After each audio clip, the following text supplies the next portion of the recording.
Hello and welcome to the latest Blood Red podcast from the Liverpool Echo. I'm your host, Joe Rimmer, joined virtually. We're rolling back the years, 5 years or so now to COVID by Ian Doyle. How are we, Ian?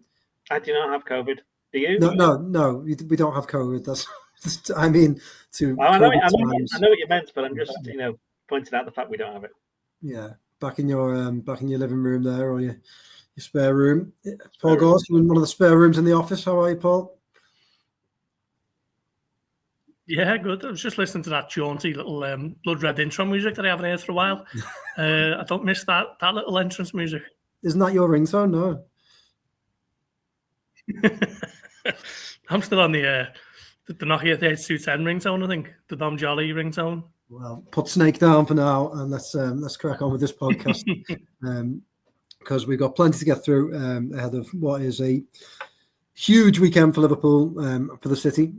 So we will crack on shortly, but before we do, we've got to pay tribute to our sponsors, Nord, and I've got a bumper sponsor read today. So first of all, our usual one, big thank you to Nord for sponsoring this podcast.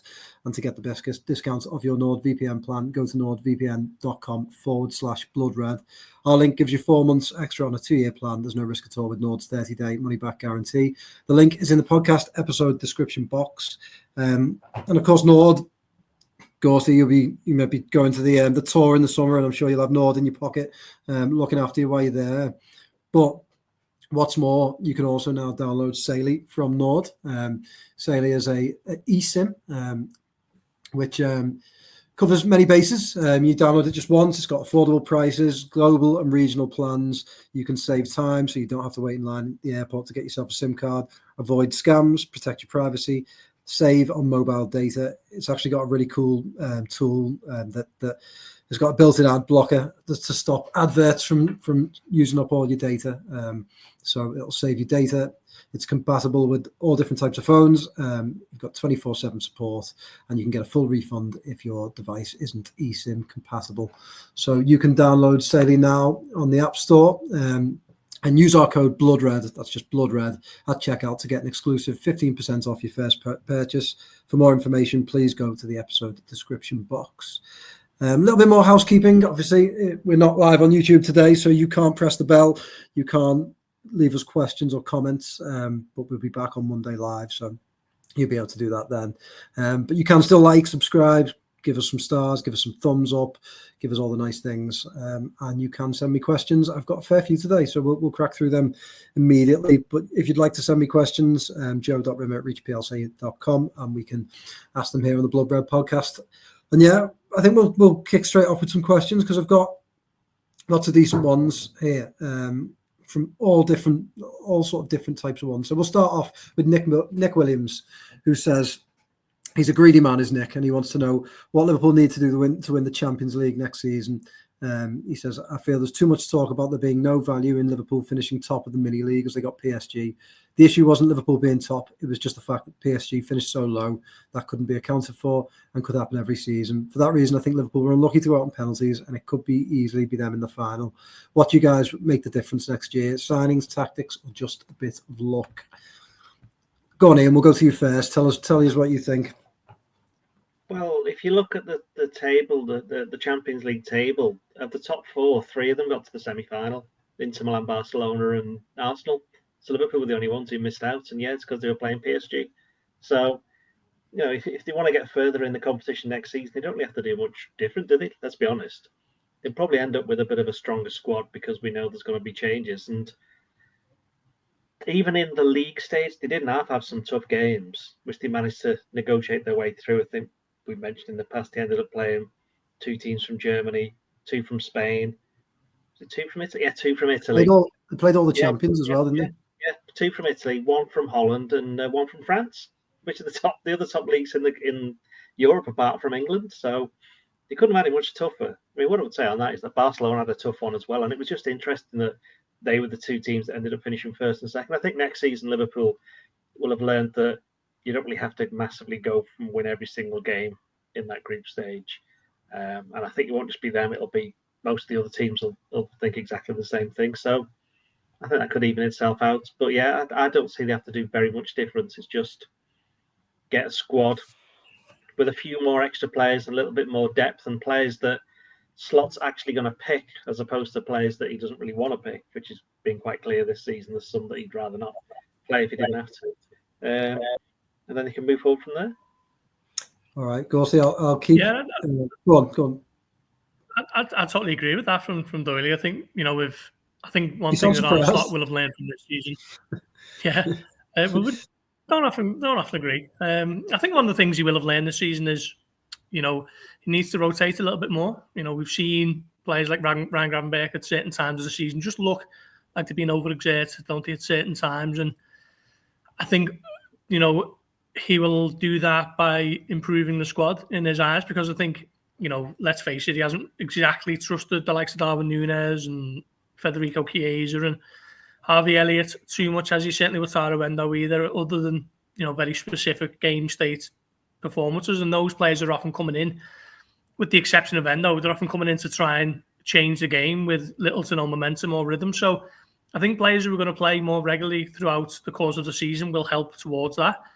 And like Doyley says, I don't think there's any huge value in Liverpool absolutely topping the group, other than, the finances you get from it. But they could easily finish third or fourth next season in that Champions League group and still have, an advantageous draw. It's just sort of the way it's worked with this new Swiss model. And I think UEFA might iron out the kinks as we go along, and you might see one or two slight tweaks to the rulings as we sort of develop along this pathway of the new look of the European Cup. But, it was all new to everyone, wasn't it? And Arne Slot was getting asked about it every single press conference that he did for the Champions League, and it was just a work in progress, and it was just sort of learning as you go. So I think Liverpool and Slot in particular will have learned a lot from it, and they don't need to do loads more to go and win or get somewhere closer towards the final of the Champions League. They were a little bit unlucky.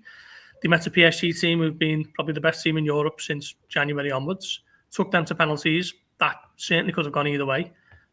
So, there's no need to sort of rip up the playbook and start afresh. So just one or two tweaks, and I think having a few more players who he feels he can trust at various other times of the season. Okay, thanks, Nick, for your question. We'll go across to Michael in Cape Town, who's asked us if he's the only one getting concerned about Mohamed Salah not being subbed off in games, regardless of his form. He goes missing for long periods in games, does not go past players like he used to, and his chance conversion of late has been quite low. He's asked me to provide some stats, which I'll be honest, I didn't do my homework and I didn't bring them with me, so I'm sorry, Michael. But I see what he's getting at, and I sometimes feel like, for example, Chiesa maybe hasn't got the opportunities that you would get if you played on the left wing or perhaps through the centre, because Salah rarely comes off. But then, Gorsty, is that just part of the territory of having a world-class player like Salah? I think so. I think you have to sort of not necessarily bend to the whims of Salah, but you certainly want him, in positions where he can score goals. And let's face it, you can't be too wise after the event. He scored 28 Premier League goals, has he? Mm-hmm. And Liverpool have won the league with a month to spare, largely powered by his goals and his assists. He's just become the Football Writers' Player of the Year. I'm sure he's going to scoop up all the individual awards alongside the Golden Boot. So, a difficult sort of. I mean, it's been a little bit longer than how Liverpool obviously won the league against Tottenham. But I'd say his dry patch has probably extended a little bit further back than that. But I don't think it's anything massively untoward or anything to be concerned about. I think just he's given so much to the cause when it really mattered that he's allowed to maybe subconsciously dip 2 or 3%, and that is maybe what we're seeing now. He absolutely should have scored on Monday night. That was as big a city as he's probably ever missed for Liverpool. But he didn't, and it happens. So I'm not concerned about Salah being overly run into the ground or anything like that. Let's face it, if Slot will have done, but he wasn't even in the squad for the Arsenal game. So I've got massive reservations over Chiesa, to be honest, even though Arne Slot has tried to say that he has got a long-term future at the club. Doyley, do you have any concerns about Mo Salah? You're on mute. You're still on mute. Do you want me to? No, I'm there now. The thing he wasn't working me. I don't know what was going on there. No, I've no concerns. I just think a bit of a stupid question, to be honest. I thought. I'll be honest. Sorry. Oh, Don't be mean to Michael. He's taking the time to send in a question for us. I understand. That, really. Yeah, I understand. At least I apologise. Sorry about Doyle, Michael.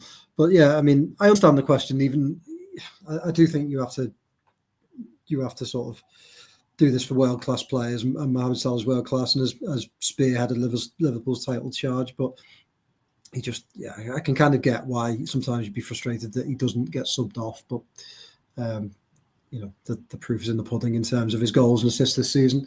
And one final question from Stephen P., who says, great show. I enjoy listening to it all the time. As a newer Liverpool fan who only started watching when Klopp took over, I wonder what your guys' thoughts are on Jamie Carragher. It seems like he was pretty intense when he played. His post-Liverpool playing persona seems a lot of fun. He was here in the States for the Champions League show, and I really enjoyed seeing him. How good was he in his prime? And do you think that he would start for the current Liverpool team? Doyley, I'm going to go to you because you will have covered Liverpool when Jamie Carragher was playing. Of course, I can give our opinions as for watching them, but you obviously have been more up close and personal with Carragher. Would he get in the team? Would he get in the team now? He'd be on the bench. I think he'd be the first. Not even that. He'd definitely be in the team alongside Van Dijk. The problem you'd have two players. I mean, he definitely gets minutes. Let's put it that way. But I'm not sure whether he'd be starting every single game. I'm going to clip that and send it to him. I think he'd say exactly the same thing as well. What I would say is that he's kind of. It wasn't like Steven Gerrard, where it was obvious that Gerrard was going to be a really good player for Liverpool. For Carragher, it was totally different. He had to work at it, and it was only really that season where they won the Champions League that I think he was accepted by a lot of Liverpool fans, because that's when he moved to centre back, and Benitez moved in there before. Then he started in centre midfield, played right back, played left back. Didn't really play centre back, but it was Benitez who spotted he should be playing there, and it was a masterstroke from him. So it did take a while for him to settle. I think he'd been playing for the first team for about 7 years by that point, or near enough. So that's a long time. He was 26, wasn't he, when he moved to centre back? Yeah, because I'm sure he scored in his debut against Southampton. I think they won 7-1 or something like that. But he didn't score many goals. He got 5 goals for Liverpool, and I'm part of the Carragher club where I was at all 5 games, because one of them was against Kaunas in the Champions League qualifier in Lithuania, so I was there for that one. But what else was the question? Sorry, it wasn't just about him as a player, was it? It was about him. It was just like what's he like as personality and as a player. What was it like? Well, what was he like? He was very forthright. For example, as a journalist, you always enjoyed it when Carragher stopped, because he'd always had something to say. And invariably it was very interesting. So it wasn't a surprise to see him move into the media. I mean, he's spoken loads of times about, a lot of people thought he'd go into coaching, and he had a close-up look at some of the others who'd done it and went, no thanks, I don't fancy doing that. So he's forged this little niche for himself, and obviously now he does all his podcasts and everything else on top of his other media duties. So yeah, he's a top bloke. He's Carragher, even if he might not get in the team all the time if he's playing now. We'll make sure that we clip that bit. Gorsey, come on.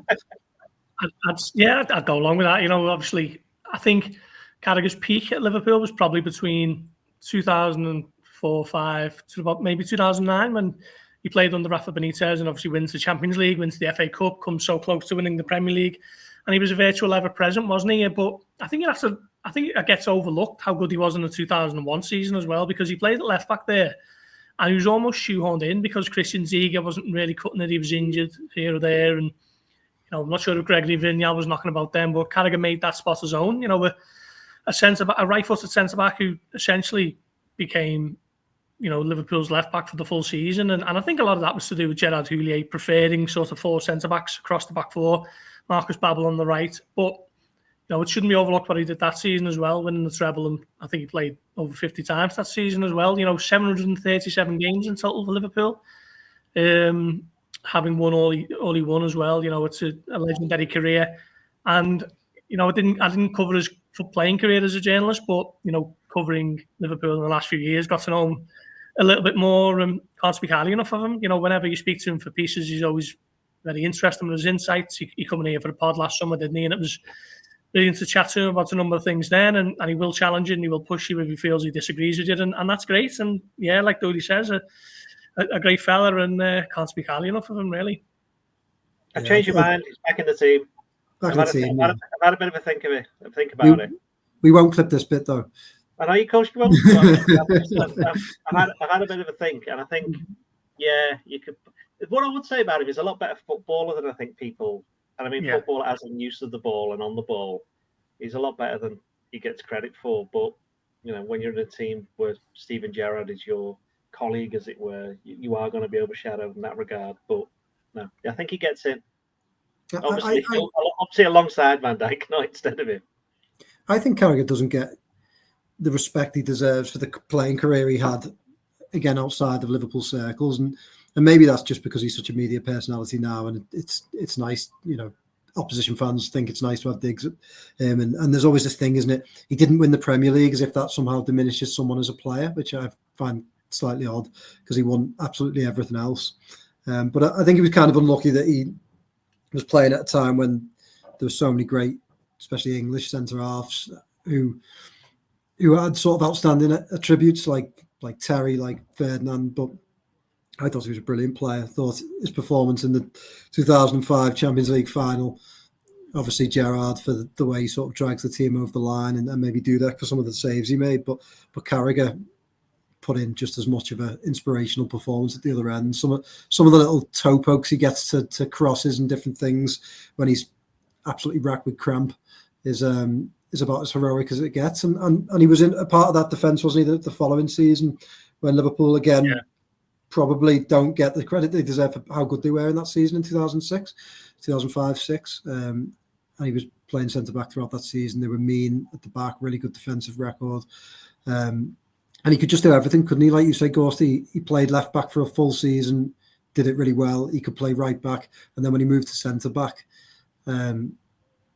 he very rarely got caught out of position. He wouldn't get dominated in the air, even though he wasn't the tallest player. And his tackling was always second to none, really. So I thought he was an awesome player, and I don't think he gets quite the credit he deserves. But he's a great media personality as well. I think he's the best pundit around as well. We read the Telegraph column every Friday. It's always really interesting, and his analysis on Monday Night Football or Sky Sports is head and shoulders above many of his contemporaries, I'd argue. So, fair play to him. Yeah. As long as he doesn't play right back against Thierry Henry. Well, he wasn't the only person who nightmares by Thierry Henry. Even he says that. It's like the one time he just thought, oh dear. Thank you, Stephen, for your question. Right, we'll crack on with other bits now. You both at Onslaught's press conference today. Happy mood around Liverpool training ground, but some interesting bits to pick out. Ghosty, we'll start with, he was quite forthright, wasn't he, about Diaz, Barcelona, Deco, coming out this week and talking about Luis Diaz publicly, but Slot, unless he fancies a swap deal, Ghosty's disappeared, so I'm going to cross to you, Doyley, but unless he fancies a swap deal with Lamine Yamal, it doesn't look like Liverpool are going to be quick to entertain that one, does it?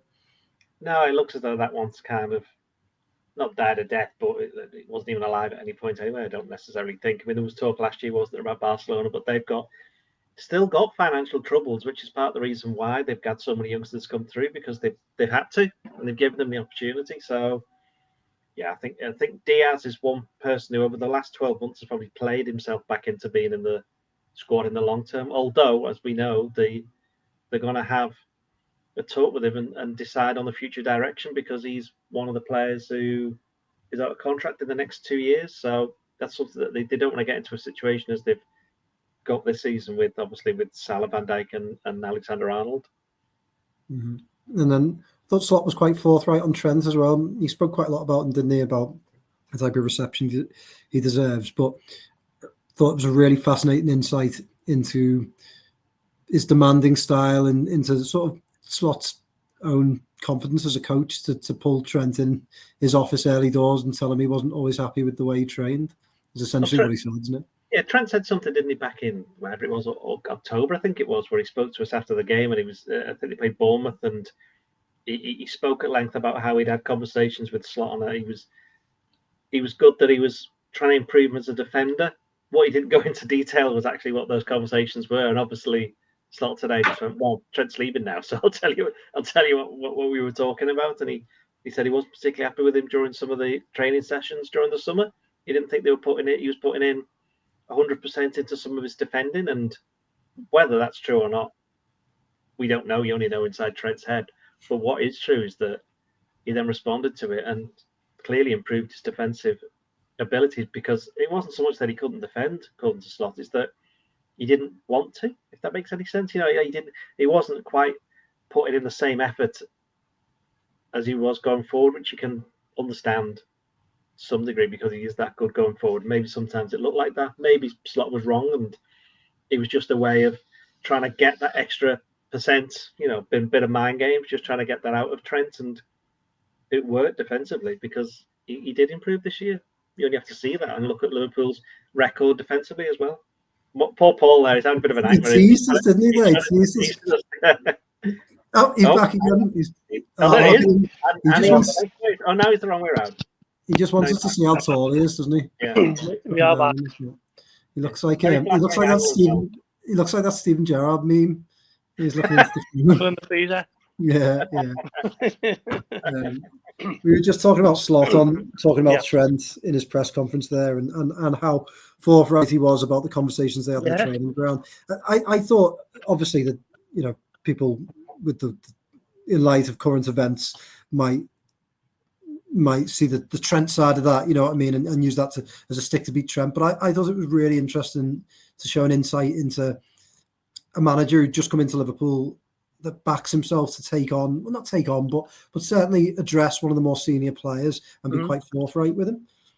Yeah, and Mo Salah said something similar last week when he spoke to Gary Neville. It was like Slot said to him on day one of training, all the players look up to you, so if they see you sort of taking it a little bit easier in training, then they're going to be doing that themselves. So I need 100% from you, and no doubt the talks with Trent have been similarly sort of, I'm the boss, not necessarily laying down the law, but just letting these players know that they are the players who the rest of the squad see as the lads who've been there and done it before and know what it takes. So this is how to act and how to sort of, this is how you be as a Liverpool player, I guess, the professionalism and all that sort of stuff. And fair play to Carl Markham for coaxing that out of Slot, because I don't think anyone will have known that at all had Carl not sort of persevered and dug a little bit deeper and stuff. And it was a bit of an interesting one, and it might come across as though Slot is just sort of not necessarily hanging Trent out to dry, but almost like, well, he's leaving anyway, so we can sort of start revealing the trade secrets. But yeah, I thought it was interesting, and he almost did sort of let slip that not only are Real Madrid going to take on Xabi Alonso, that also that Trent is going to be going to Real Madrid, and no major shocks for either, really. But it was interesting from Slot, wasn't it? And Slot reminded me a little bit of Klopp last year when, you're sort of, at the end of the season, a long old season, and what's coming up doesn't really matter in terms of the game, and, we can sort of relax and let loose a little bit, and as a result, you get a few more interesting lines in the press conference that you would normally. Yeah, just thinking with you, Ghosty, and changing the subject ever so slightly, obviously a huge weekend for Liverpool. They'll be presented with the Premier League trophy on Sunday after the game against Crystal Palace. Be a nice atmosphere with Crystal Palace being the FA Cup winners as well. Yeah. And then obviously the parade on Monday. But news broke, Ghosty, yesterday that former Liverpool captain Alan Hansen would present the trophy to Virgil van Dijk. But also that Michael McVeigh, or McVeigh's father, was involved as well. Do you want to just run us through that? Because it's quite an interesting story, isn't it? Yeah, so Owen McVeigh was an 11-year-old Liverpool supporter who passed away in December 2015. A short battle with leukemia, and I think he died 3 days after his diagnosis, and just obviously a heartbreaking story for any parent or anyone really. And in light of his passing, his parents launched the Owen McVeigh Foundation to help terminally ill children just sort of enjoy some times really. And Virgil van Dijk has been a massive supporter of that behind the scenes, and he doesn't want credit for a lot of the stuff that he's done, but I've spoken to Mark a few times and he sort of explained here or there what Virgil has done. So a great story for the club to reach out, and 5 years ago when Liverpool had the the Premier League title lift with no supporters in there. As part of the light show, one of the lights, beamed up into the sky from Anfield was the logo of the Owen McVeigh Foundation, and I know that meant an awful lot to Mark and Joe. And I spoke to Mark yesterday about him being invited to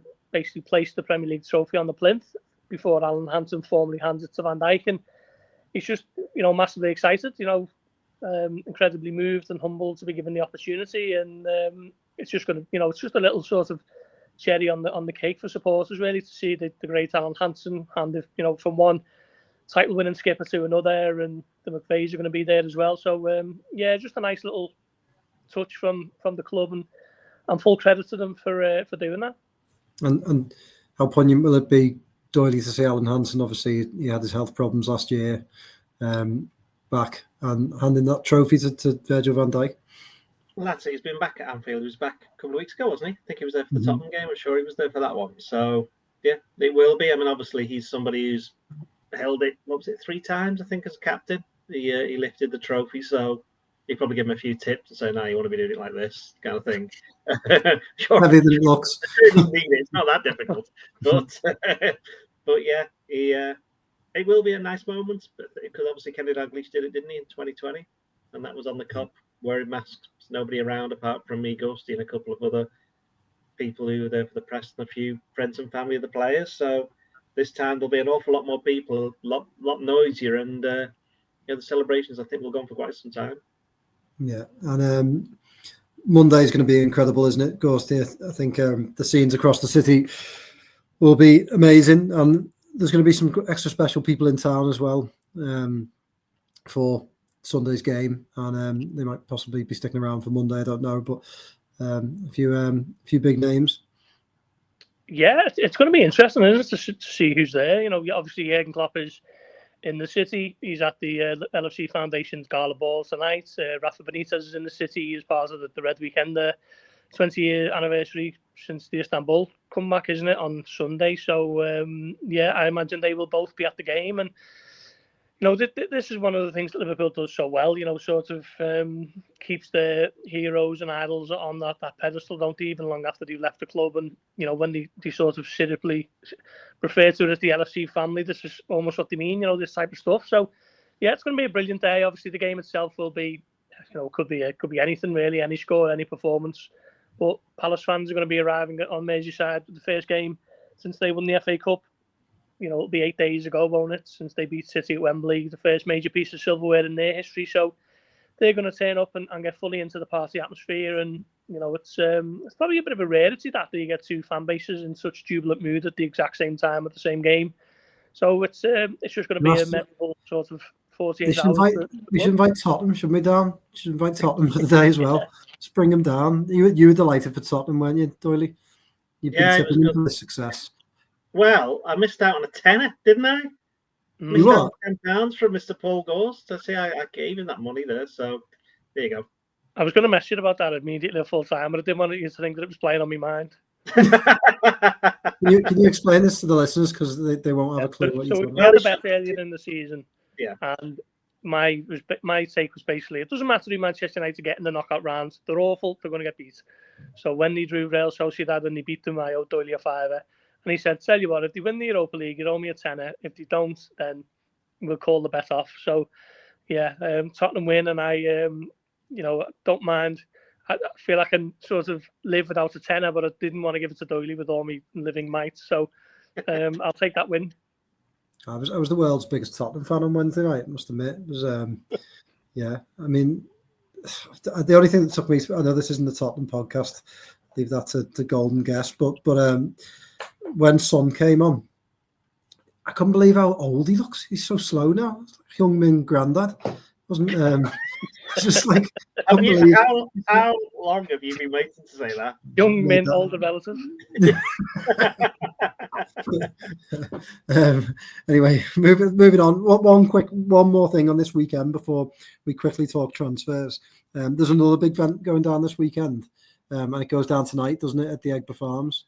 It does, yes. The Mighty Finch, my band, are playing there, so come along. 8:30 start, Eggborough Farms. Here you go. Yeah. Right. So let's talk transfers before we finish off, pick our teams and make our predictions for the final day.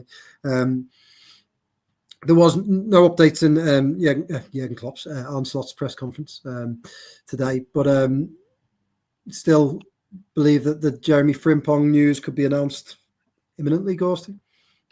Yeah, I mean, I think what might have happened here is Liverpool are waiting for the end of the season, a bit of dust settle to sort of roll it out properly next week. You know, little peek behind the curtain. I'm sure that the club website staff are absolutely stretched to their outer limits with all the content that they've got going on with the foundation gala, with Sunday, with Monday, and obviously all the Istanbul content that's being rolled out as well. So I haven't had this confirmed to me at all, but it wouldn't be any surprise if they were just looking for a little bit of a quiet couple of days to do it all properly. The social media unveiling, the sit-down interview and all that sort of stuff.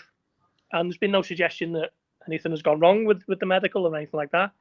It's just a case of waiting to see when he is formally announced as a Liverpool player. And Donny, you weren't with us on the pod on Monday, were you? I can't even remember back to Monday. No. You haven't really had your say on either of the Frimpong or Verts that we talked about. Were you? I must admit, I think we talked about we were slightly surprised that Liverpool so aggressively and quickly targeted a right back, especially someone with the reputation of Frimpong. Were you ever so slightly surprised by that? I was more surprised in the sense of his position, where he spent a lot of time playing right wing back. But then you actually look into his past and where he's played. He's played about 125 games at right back, and Conor Bradley's obviously a very good talent, but he's only played something like 15 or 16 Premier League games. So there's still a while for him to go. And Frimpong can also play right wing as well, and I think that kind of says to me. The other week, Slot said about we're looking for players who are very versatile, and I think he sees Frimpong as being one of those who can play in a couple of positions, and also it means maybe Chiesa is on the way out, but that's nothing that wouldn't be any great surprise given the fact he's hardly played this season, and it could also mean that maybe Mohamed Salah doesn't play quite absolutely every single game as he has done over the last couple of years, because whether he likes it or not, he's nearly 33 now, isn't he? So he is at some point going to slow down. If Liverpool can get a maximum Mo for 75% of the season, then that's better than most players for 100%. Are you saying that you'd sub Mohamed Salah off towards the end of games more often? No, I'm saying I probably wouldn't start him for some of the games. And in terms of Verts, I mean, that's a great show of ambition for Liverpool to be in for a player who's valued at 100 million euros, 125 million euros. And Ghosty's written a few pieces already talking about, he could act as a false number 9, and that might solve a few problems that Liverpool would have. Because, again, versatile, he could play number 9 or he could play attacking midfield.